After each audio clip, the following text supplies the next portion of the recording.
ఇంట్లోనే గోధుమ పిండితోటి నూడిల్స్ తీసుకొని గోధుమ పిండి వేసుకొని ఉప్పు, పసుపు, కారం, ఆయిల్ వేసి బాగా మిక్స్ చేసుకొని పిండి కలుపుకోవాలి.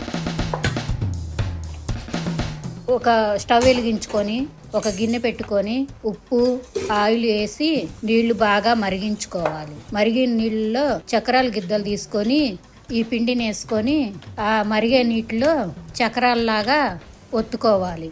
ఉడికిన తర్వాత